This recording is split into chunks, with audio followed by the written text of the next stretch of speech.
Hey everybody, I'm Rick. Welcome to Talking Habs. So in this video, I'm going to take a look at the lineups for Game 1 of the series between the Montreal Canadiens and the Toronto Maple Leafs. That's in Round 1 of the 2021 Stanley Cup playoffs. So we're going to look at the practice lines, which I have behind me. So these are the lines that have been being used in practice for the last 2 days. They're a bit controversial. We'll go over why. And then I'm going to give you what I think would be my lines going into Game 1. And yeah, we'll go over all that. So before we get to that, if you're a Habs fan like I am and want to see more Habs videos like this, all kinds of different videos, and all based on the Habs, please subscribe, ring that notifications bell. That'll get you your daily fix of Bleu Blanc Rouge right here at Talking Habs. And if you like the video, give it a thumbs up. And if you have any comments, if you disagree with me and my lineup, let me know in the comment section. All right, so let's get right into it. So for the first 2 days of practice, so that's today and yesterday, Montreal, the lineup that they've been using in practice is right here on the board. So we'll go over it, and then we'll talk about what's controversial about it. So first line, obviously, is going to be Tatar, Gallagher. Gallagher's back. So obviously, he's going to hook up with those guys. Those guys are good hockey players, and then when you put them all three together, that becomes a really great line, a line that can control, puck control, so puck possession, and they get their points along the way as well. Gallagher can score goals. Tatar, those two guys led the goal scoring this season, or was last season. Tatar last season was, last 2 seasons was leading point getter, I think. So, this line can score. This line can kind of do everything. Individually, not the same. With Gallagher out, really miss Gallagher. But, yeah, so this line, it's not going to get broken up. Line 2, Toffoli with Suzuki and Armia, and we hit our first controversial thing. So, in the last game of the season, Toffoli, Suzuki, and Caulfield were playing, and it was clear the chemistry between Nick Suzuki and Cole Caulfield, undeniable, and you definitely have to see this kind of play out and see it in more games and everything. So I think we're like every Habs fan, almost to a man, expected Cole Caulfield to be lining up with Nick Suzuki, and the fact that in practice 2 days in a row he's not is kind of concerning. It's not really a knock on Armia, but Armia's not going to put the puck in the net seemingly as often as Caulfield is. 4 goals in his 10 games this season. If you prorate that into an 82-game season, you're talking about a 30-plus goal scorer in his rookie season. Like, how are you sitting him over Armia? I don't get it anyway. So it's Toffoli, Suzuki, Armia. That's line 2. Line 3, Perry, Stahl, and Anderson. So they've got Anderson as the guy with the 2 old guys. So the scooter line now has, what do you call that? It's 2 old guys with 1 really fast young guy. The 2 old guys with 1 young guy line? No, it doesn't work. Anyway, so Perry, Stahl, Anderson. I don't know. Anderson's so much faster than those guys. Can those guys keep up to get him the puck? That's the thing I'm wondering about. Will Anderson be having to wait 5, 10? I was gonna say minutes, but I mean seconds for these guys to catch up to him. I don't know. Anyway, that's the line. I don't know that that's what I would go. I know that's not what I would go with, but that's line 3. Line 4, Byron, Evans, and Lehkonen. And this line's fine. I don't mind this line. It's not how I'm going to keep it in my lineup, but Byron, Evans, and Lehkonen is a fine 4th line, definitely. You've got the speed of Byron, the craftiness and stuff of Byron. You got Lehkonen with his, he's so good on the defensive side of the puck. He can put a few points up on the board as well. And then you have Evans, who is like that young, upcoming, upstart, young center. Hopefully the Claude Lemieux from the 1986 Stanley Cup win. Maybe he's our Claude Lemieux this year. That's how I see it. And then on the extras, you got Frolik with KK and Caulfield. So that's where the controversy is, right? Is that KK and Caulfield are both on the outside looking in. Some people are okay with one, not the other.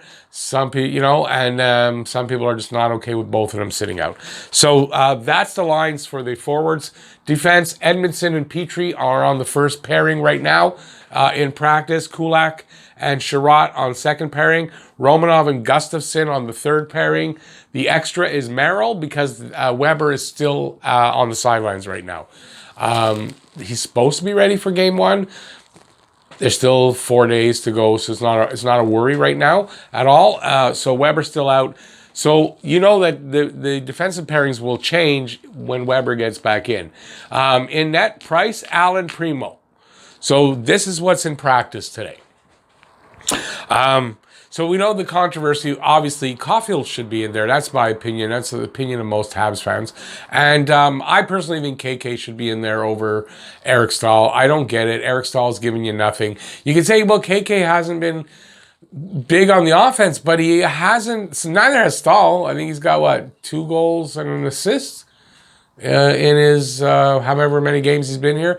Now, KK's produced over 20 points, and he's had good physical play. He's playing well, and he could use the experience. I don't understand how you're playing. Personally, I don't understand how Stahl's in there. Yeah, I mean, the potential Stahl can give you from the experience and his career and all that, but he hasn't shown any reason to believe that he's going to deliver on that in the playoffs. All right, so I'm going to give you my lineup. We'll start with we're going to start with it in net because I think it's pretty obvious here in net that, and I've said this a few times in the last few videos, Montreal's going as far as Carey Price is going to take them. I really think that. So if Carey Price is healthy, if Carey Price is ready, Carey Price is the guy that you're going to start. Some people are out there saying, he hasn't earned the right this year to start, and I totally disagree with that. It's not his best season. I get all that, but has he earned the right? Absolutely, he's earned the right to make the start in the first game, and I bet you anything Jake Allen would agree with that. So Carey Price is the starter with, of course, Allen backing up. And I'll be honest with you, I wouldn't be so upset if it was Lindgren as the guy backing them up, but from what I understand, it's still Primo on the taxi squad. So Primo's still backing up. So there you go. It's Price and Allen. It's not to say Allen won't make an appearance at all in these playoffs, but you know what? Really, do you really want to see Jake Allen have to come in, or would you rather see Carey Price be in there and give us another, hopefully a repeat like last year's RTP? So if that happens, I mean, Price is going to have the net, and rightfully so. All right, let's go with the first line. First line shouldn't change. I'm not changing it from there. Whoops, I'm dropping things. Tatar, definitely. I'm going to use some shorts there, Danault and Galley. For me, you got to keep those guys together. They produce. They shut down the other team's best lines. They while producing, and yeah, just like I said, the sum of the parts are they're greater put together than they are individually. It's not coming to me. I know the phrase, but it's not coming to me. So Tatar, Danault, Galley, definitely going to be line 1. Line 2, I have no problem. Toffoli, definitely want Toffoli there. Suzuki. And I'm not putting Armia there. I'm sorry, but Caulfield's going here for me. Rightfully so. You know what? If he really shits the bed in game 1, okay, so he doesn't play game 2, but he's earned the right just in that. So the chemistry with Suzuki that we saw in the final game, the fact that we need goal scoring, the fact that we've seen that shot, since he joined the team, he has the most shots on goal. I mean, this all things pointing to the fact that Caulfield needs to be in this lineup. Caulfield's on my in my top 6. Line 3. Line 3. I got Perry here. The Worm. Perry's got to be out there. Perry had a really great playoffs last year for Dallas. He's called the Worm for a reason. He gets under the other team's skin. He gets in front of the net. He's a great net front presence and can score those garbage goals while he's there if need be. Great passer around the net. Those short passes in tight spaces. Perry's great for that. So Perry needs to be there. I'm not putting Stahl, that's for sure. I want KK in there over Stahl. Without a doubt, KK, sure, it's not that I don't think he had a terrible season. He had an okay season. That's better than Stahl had. I don't care what anybody, you come at me at that. I don't know. KK, I want KK in there. He had a good enough season. Last year also, he had not a great season, and he came back for a really good playoff.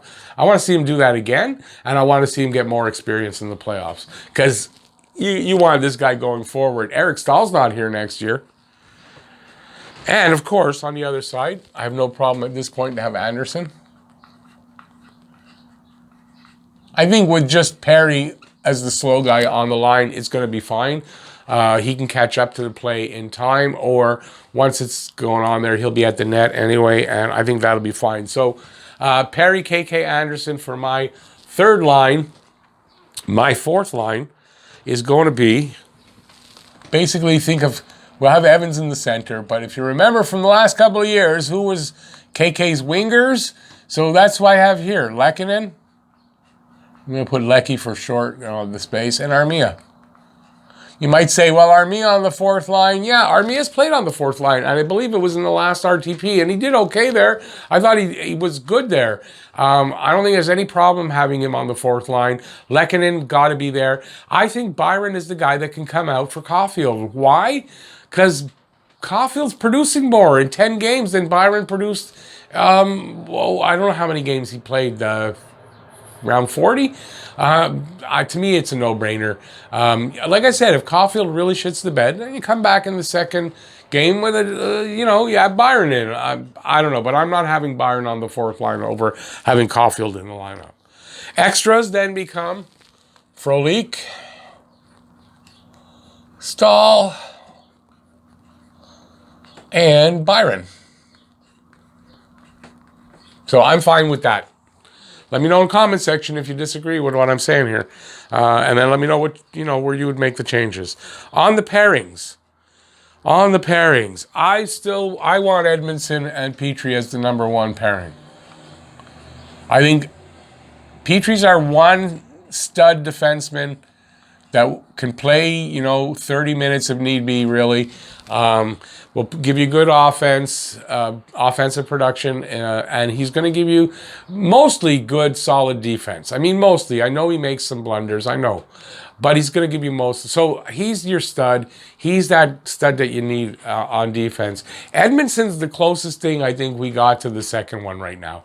No, he doesn't have the offense. I think he can put in the time, and he gives you that physical, dominating play. And he's not on the ice for a lot of goals against, which is great, right? So, yeah. So I think that's my first pairing.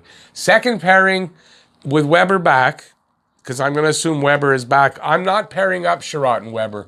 Not in the first game. I'm not. I want to see having some guys who can move the puck and guys who stay at home together. I want to see what that looks like in the playoffs.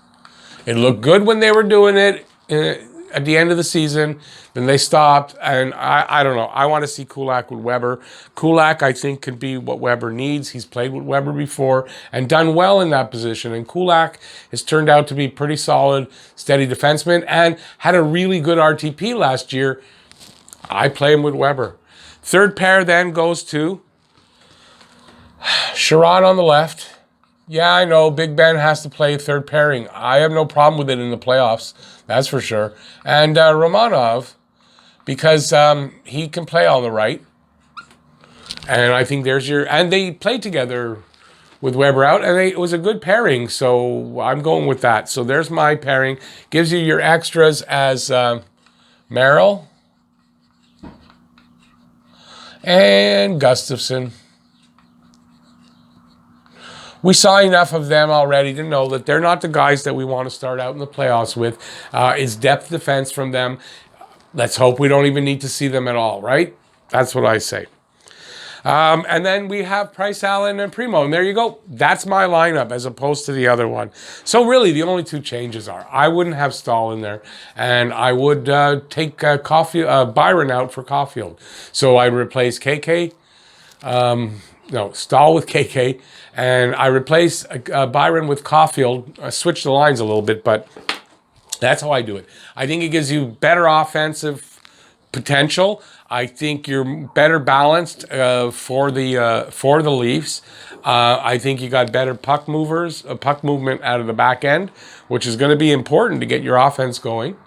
So, yeah, and I want Price and net. And there you go. Let me know in the comment section what you think. If you disagree with me, or if you agree with me, let me know.